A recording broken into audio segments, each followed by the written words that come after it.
guys, Jenny with On Fire Fit, and today I am doing some core exercises. If you have a core that needs some work, I hope that you will follow along with me. I am at the low level of what I would consider for abilities and strength in my core. I had 3 surgeries, so my level of core activity is low. I have other videos that will show higher levels that my daughter can do, but wherever you are in the course of strengthening your core and your back, you can be a part of what I'm doing, because we all have to start with where we are without injuring ourselves, and you don't want to do things that are going to cause you other problems. So it's really important that we start where we are, and then you build and you pay attention to how your body feels. Trust your body, know that pain is a signal. There are certain pains that actually are okay, like a muscle that feels like, oh, it's working, this feels good, versus a joint that feels like this does not feel good. You would know the difference. So I hope that you will follow along. I'm going to talk you through some of these exercises. But the one thing that I want to start off with is that in the positions that I'm going to show you, we are going to have a neutral spine.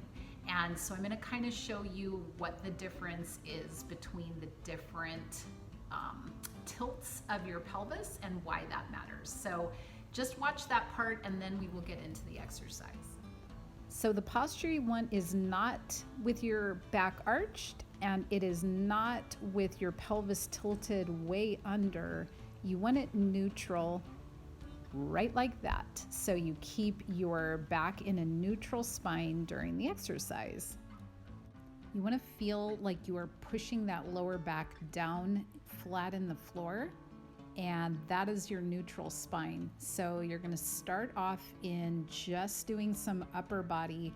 And the reason you're doing this with the arms and assuming that your shoulders and everything upper body are okay is just so that you get used to what your posture should feel like with your belly pressing your back into the floor. So you can just start with some arm movement, 1 arm at a time, and then 2 arms at a time. But what you're really focusing on here is that the lower back is pressed into the floor. Now I am just drawing a knee into the chest and still maintaining that posture where the spine is completely in touch with the floor. You may already know this, but your back is definitely affected by your core. So if you don't have a strong core, you will tend to have a lot of back problems. Unfortunately, a lot of ab exercises can put a stress on your back. So that's why I like doing these, because you do strengthen your core and your back, and you don't injure yourself in the meantime. On this one, I am taking an alternating arm and leg and doing the same thing. Remember, the focus is really on what's going on with your back and your belly. It's a lot less related to all this movement, but the movement forces you to engage your abs and your core, and so therefore it is strengthening it.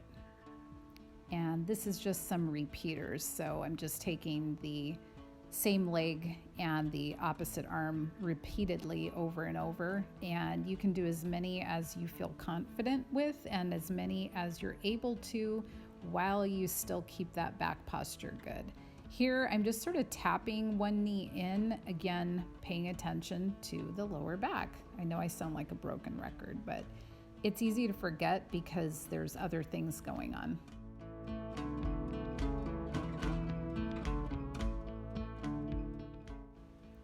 Now let's just do some leg lifts where you keep the back on the floor, press down, and keep that feeling like even a piece of paper could not slide underneath your back there. And at the same time, you're lifting and lowering that leg. And you can go as high or low as you're able to, as long as you maintain that contact with the floor. And the whole reason that that even happens is because you've got your abs and your core engaged. So this just kind of continues to knit together that core and make it stronger.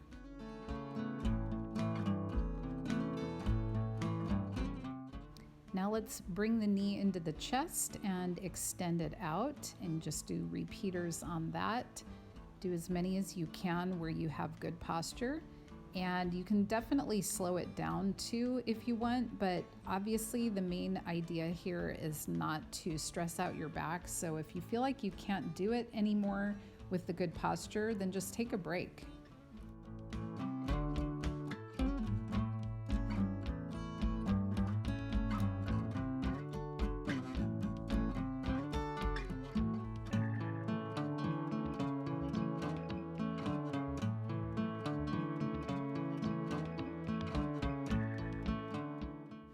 And now I'm just combining the two, so I draw my knee into the chest, extend out, lift up, and come down. Draw the knee in, press it out, straighten up, and down. Just do some on one leg and then the other.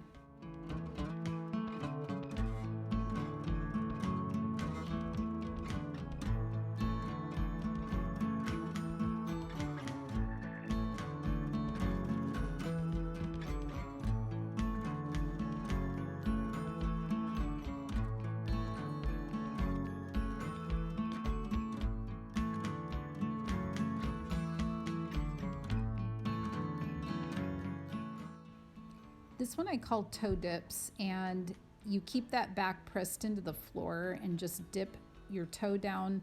I think sometimes we get distracted because the legs are moving, but really the idea is still to try to keep that belly pulled in, pressing into the floor.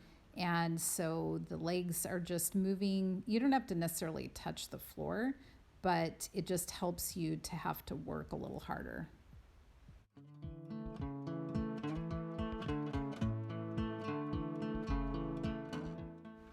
That's it for today, guys. Thanks for being with me. I hope that your core is getting stronger. If you have any special requests or things that you need help with, please let me know.